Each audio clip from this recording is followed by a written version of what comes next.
Goal the result factory. आज जब आपने सुबह सुबह अखबार खोला होगा तो आपको बोल्ड लेटर्स में एक हेडलाइन नजर आई होगी जिसमें लिखा हुआ होगा कि एमबीबीएस परीक्षा में भारी नकल हो रही थी और जिसके बाद पटना के साइंस कॉलेज ने एग्जाम लेने से ही इनकार कर दिया। आखिर इतना विवाद ये बढ़ा कैसे कि एग्जाम लेने से ही इनकार कर दिया गया? भारी नकल क्यों हो रहा था? शिक्षा व्यवस्था पर सवाल उठने लगे और कई सारी बातें निकलकर सामने आई। अब इसके पीछे जो मुख्य कारण है उन सभी की जानकारी हम आपको देने वाले हैं, लेकिन उससे पहले नमस्कार, न्यूज फाउंडेशन देख रहे हैं आप और मैं हूं सानिया आपके साथ। बिहार में शिक्षा व्यवस्था को लेकर एक तरफ जहां कहा जाता है कि अब सब कुछ सुचारू रूप से चल रहा है, सब ठीक ढंग से कंडक्ट किया जाता है, एग्जाम में गड़बड़ी नहीं होती है, तो वहीं दूसरी तरफ इस तरीके के मामले सामने आ जाते हैं। अभी आईजीएमएस वाला मामला शांत हुआ ही नहीं था। आईजीआईएमएस कॉलेज में भी कुछ ऐसा ही मेल आया था। आपको तो उस मेल के बारे में हमने जानकारी दी ही थी कि किस तरीके से वो मेल आया और उसके बाद उस मेल में ये साफ कहा जा रहा था कि एग्जामिनेशन हॉल के अंदर सेटिंग होती है, कई सारे स्टूडेंट्स को पहले ही एग्जाम पेपर मिल जाता है और कई सारे स्टूडेंट्स के आंसर शीट के साथ फेरबदल की जाती है। और इसका मामला जैसे ही आईजीएमएस के पास पहुंचा था मेल के जरिए, उसके बाद मानो कि हड़कंप मच गया हो पूरे विभाग में। एग्जामिनेशन एडमिनिस्ट्रेशन में पूरा हंगामा हो गया था और अचानक से ट्रांसफर होने लगे सभी स्टाफ्स के, ऊपर से नीचे तक सबके ट्रांसफर होने लगे, पूरा हड़कंप मचा हुआ था। और वो तमाम डिटेल्स और तमाम प्रूफ भी हमने आपको दिखाई थी कि किस तरीके से फेरबदल हो रहा था। और जैसे ही ये जानकारी मिली आईजीआईएमएस कॉलेज में कि हाँ अब पता चल गया है कि हाँ एग्जामिनेशन हॉल में इस तरीके की सिटिंग होती है, बच्चों के क्वेश्चन पेपर के साथ इस तरीके की सिटिंग होती है, तो उसके बाद सभी डर गए और ऊपर से नीचे तक फेरबदल होना शुरू हो गया। उन लोगों को लगा कि नहीं, मीडिया तक ये बात नहीं जाएगी क्योंकि मीडिया के सामने कोई डिटेल लीक कर ही नहीं रहा था, लेकिन मीडिया तो मीडिया है, हर बात तक पहुंच ही जाती है कैसे भी करके। और ठीक ऐसा ही हुआ आईजीआईएमएस मामले में भी। पूरी जानकारी मीडिया के पास आई और वो सारे प्रूफ भी हमने आपको दिखाए।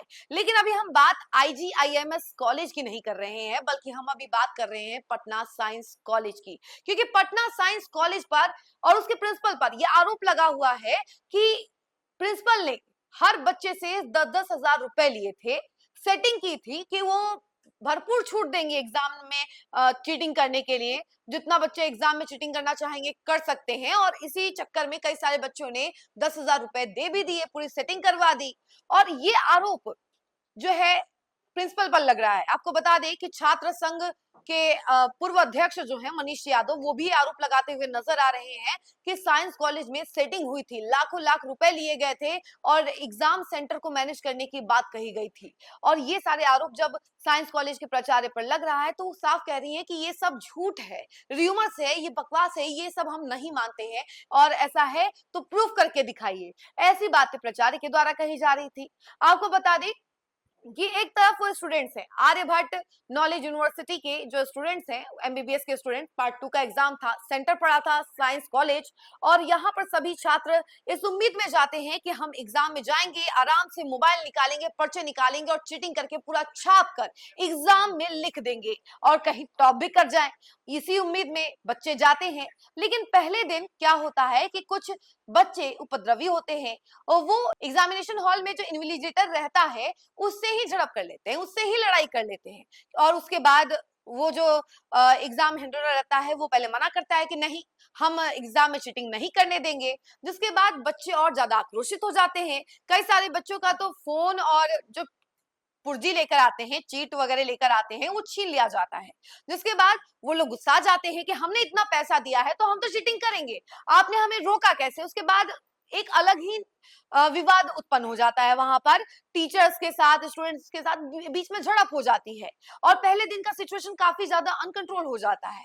फिर नेक्स्ट डे भी कुछ ऐसा ही नजर आता है, जिसके बाद साइंस कॉलेज कदम उठाती है और सीधे कहती है कि हम एग्जाम नहीं लेंगे क्योंकि बच्चे जो है मान ही नहीं रहे हैं और वो चीटिंग करने से बाज नहीं आ रहे हैं। और जैसा उम्मीद लगाया था स्टूडेंट्स ने कि वो बेझिझक पूरा का पूरा पेपर खोल के चीटिंग कर पाएंगे, मोबाइल खोल के चीटिंग कर पाएंगे, छाप पाएंगे, वैसा हो नहीं रहा था। तो बच्चे भी आक्रोशित हो गए कि बिना चीटिंग के हम एग्जाम देंगे ही नहीं, तो हमसे पैसा जो लिया है वो तो हम वसूलेंगे भैया, हम एग्जाम में एकदम पूरा चीटिंग करेंगे। ऐसा बच्चों का कहना है कि भाई पैसा तो लिया है तुमने, तो पैसे लिया है तो उसका तो वसूली करना बनता है।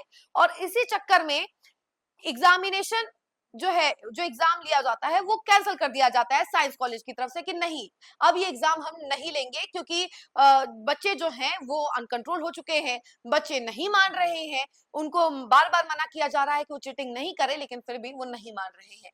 और उसके बाद जो साइंस कॉलेज के प्राचार्य हैं वो आर्यभट्ट नॉलेज यूनिवर्सिटी के एग्जामिनेशन कंट्रोलर को पत्र लिखते हैं। उस पत्र में रीजन तो नहीं बताते हैं कि आखिर ये एग्जाम कैंसिल क्यों किया जा रहा है, लेकिन हाँ ये कहते हैं कि हम एग्जाम नहीं ले सकते हैं।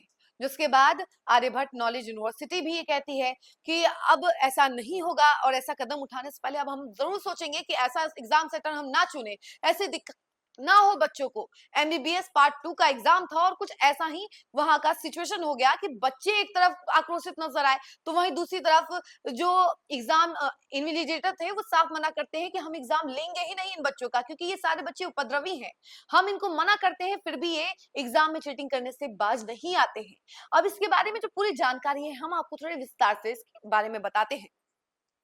एमबीबीएस परीक्षा में चोरी की घटना अभी शांत भी नहीं हुई थी कि एकेयू की ओर से आयोजित एमबीबीएस फाइनल ईयर में कदाचार का आरोप लगाकर शिक्षक और कॉलेज प्रशासन ने परीक्षा लेने से मना कर दिया। गौरतलब है कि आर्यभट्ट नॉलेज यूनिवर्सिटी यानी कि एकेयू की ओर से आयोजित एमबीबीएस फाइनल ईयर की परीक्षा लेने से अचानक से पटना साइंस कॉलेज ने मना कर दिया। इससे परेशानी बढ़ गई है। बताया जा रहा है कि परीक्षा के दौरान बड़े पैमाने पर नकल और अव्यवस्था के आरोप सामने आने के बाद यह निर्णय लिया गया। और सूत्रों के अनुसार 28 अप्रैल से शुरू हुई एमबीबीएस की परीक्षा में परीक्षार्थी खुलेआम मोबाइल और किताबों के सहारे लिखते पाए गए। स्थिति इतनी बिगड़ गई कि ड्यूटी पर तैनात शिक्षकों ने परीक्षा कराने से ही इनकार कर दिया, जिसके बाद आनन फानन में परीक्षा रद्द करनी पड़ी। इस सेंटर पर PMCH, NMCH, Vardhman medical college Pawapuri के छात्र परीक्षा दे रहे थे। परीक्षार्थियों के बीच भी विवादित बयान सामने आया। छात्रों की ओर से पैसे लेने का आरोप लगाने के बाद हंगामा बढ़ गया। सूत्रों ने कहा कि पहले दिन ऑब्जर्वर से कुछ छात्रों ने बदतमीजी की थी। 30 अप्रैल को ऑब्जर्वर ने कुछ छात्रों की किताब और फोन जब्त कर लिया, जिससे वह उग्र हो गए। परीक्षा नियंत्रक राजीव रंजन ने कहा कि परीक्षा 15 मई तक है। अगली परीक्षा 2 मई को आयोजित की जाएगी। साइंस कॉलेज से 2 मई की परीक्षा कराने का अनुरोध किया जाएगा। उसके बाद आगे निर्णय लिया जाएगा। वहीं आपको बता दें कि पटना साइंस कॉलेज की प्राचार्य ने सफाई देते हुए कहा कि परीक्षा कंडक्ट कराने के लिए पैसे लेने का आरोप मुझ पर गलत लगाया जा रहा है। अगर ऐसा है तो साबित करना चाहिए। इस तरह के विवादित माहौल में कोई भी शिक्षक भी परीक्षा लेने के लिए तैयार नहीं होंगे, इसलिए परीक्षा आयोजित कराने में असमर्थता व्यक्त की है।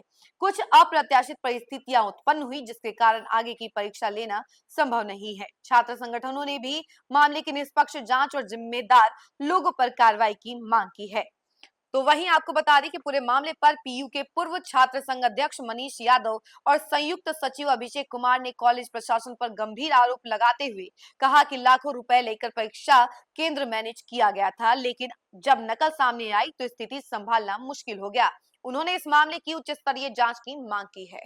तो ये था बड़े नकल का काला पुर्जा खुलता हुआ नजर आया। आपको बता दें कि साइंस कॉलेज में पूरा नकल हो रहा था और उसके बाद ये पूरी जानकारी सामने आ गई, पूरा खुलासा हो गया, जिसके बाद हड़कंप मच गया। एक तरफ है स्टूडेंट्स जो कि काफी ज्यादा गुस्साए हुए हैं कि आखिर हमें एग्जाम में चीटिंग क्यों नहीं करने दिया जा रहा है, तो वहीं दूसरी तरफ वो टीचर्स हैं जो कि एग्जाम लेने से ही मना कर रहे हैं कि हम एग्जाम लेंगे ही नहीं, क्योंकि ये सारे उपद्रवी हैं, बदमाश हैं, सब के सब नहीं मान रहे हैं टीचर्स की बात, तो हम एग्जाम नहीं लेंगे। अब देखिए कि इस मामले में जांच होगी और उसके बाद पता चलेगा कि क्या सच में एग्जाम सेंटर सेटिंग का मामला है या फिर कुछ और है।